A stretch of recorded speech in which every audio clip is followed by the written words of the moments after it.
And to my fellow citizens, America is back.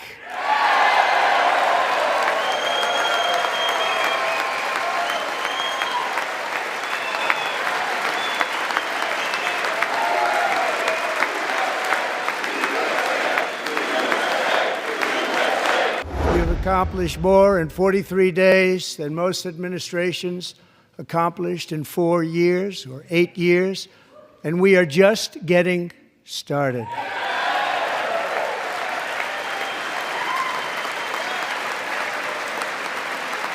That America's momentum is back, our spirit is back, our pride is back, our confidence is back, and the American dream is surging bigger and better than ever before.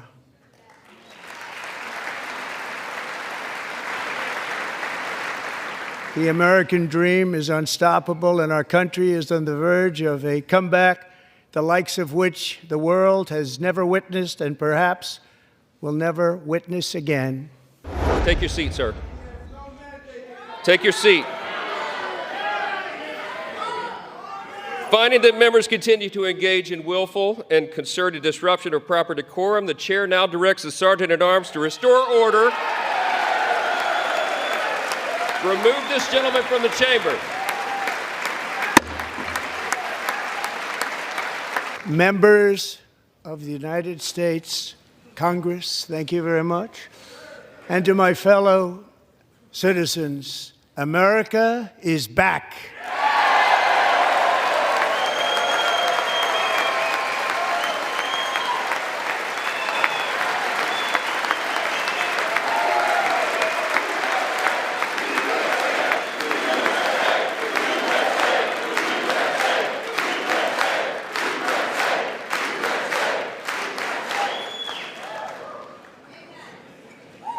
6 weeks ago, I stood beneath the dome of this Capitol and proclaimed the dawn of the golden age of America.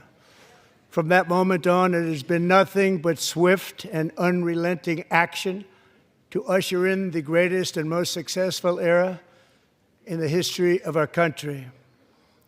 We have accomplished more in 43 days than most administrations accomplished in 4 years or 8 years, and we are just getting started.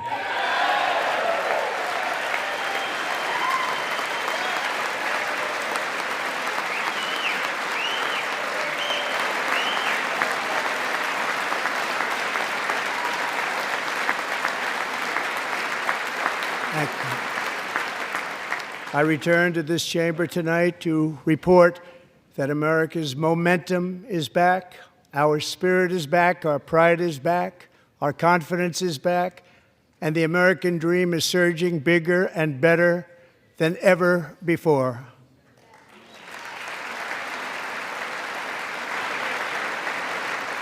The American dream is unstoppable, and our country is on the verge of a comeback, the likes of which the world has never witnessed and perhaps will never witness again. There's never been anything like it. The presidential election of November 5th was a mandate like has not been seen in many decades. We won all 7 swing states, giving us an electoral college victory of 312 votes.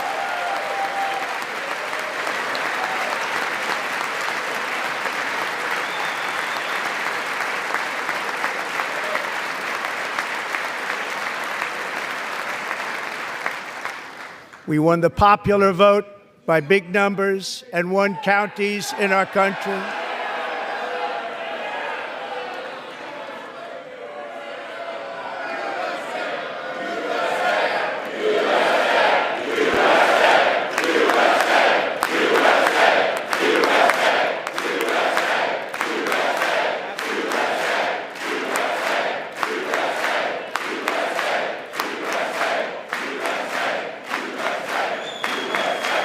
And won counties in our country, 2,700 to 525, on a map that reads almost completely red for Republican.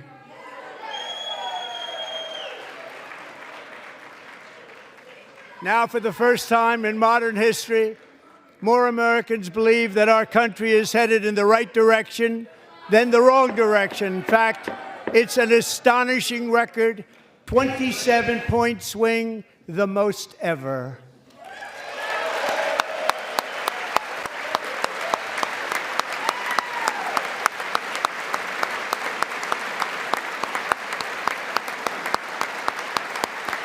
Likewise, small business optimism saw its single largest one-month gain ever recorded. Mr. President. A 41-point jump.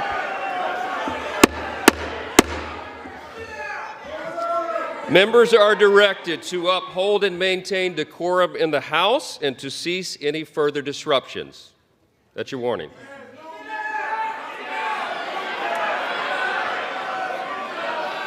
Members are engaging in willful and continuing breach of decorum, and the chair is prepared to direct the Sergeant-at-Arms to restore order to the joint session.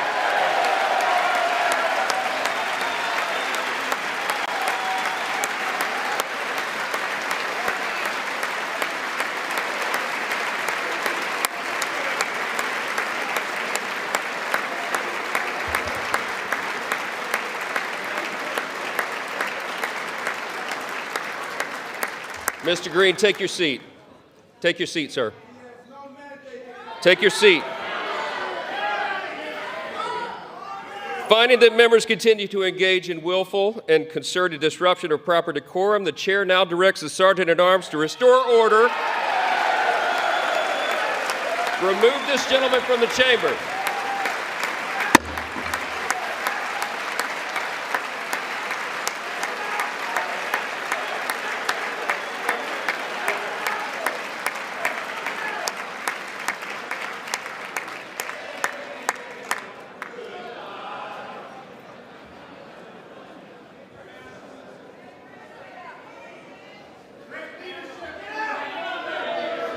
Go.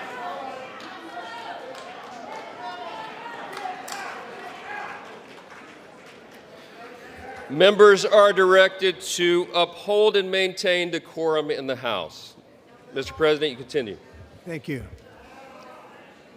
Over the past 6 weeks, I have signed nearly 100 executive orders and taken more than 400 executive actions, a record to restore common sense, safety, optimism, and wealth all across our wonderful land. The people elected me to do the job, and I'm doing it.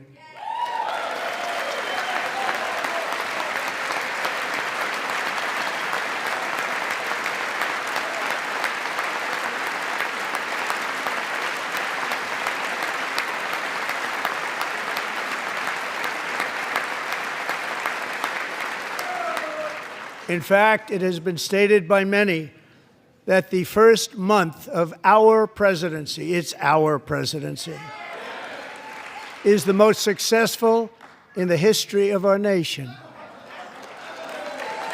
By many.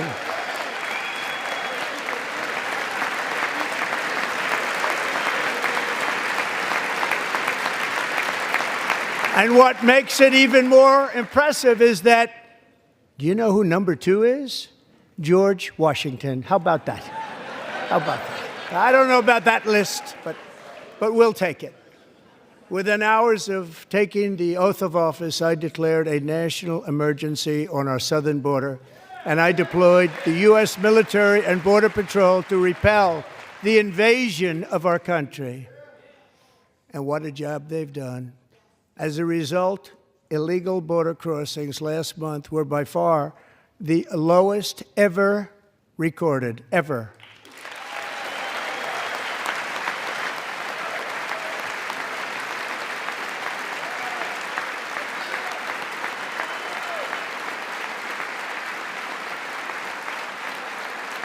They heard my words and they chose not to come. Much easier that way. In comparison, under Joe Biden, the worst president in American history, there were hundreds of thousands of illegal crossings a month, and virtually all of them, including murderers, drug dealers, gang members, and people from mental institutions and insane asylums, were released into our country. Who would want to do that? This is my fifth such speech to Congress.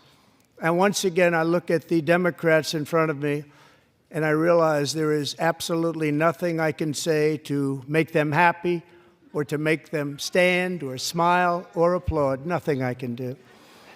I could find a cure to the most devastating disease, a disease that would wipe out entire nations, or announce the answers to the greatest economy in history.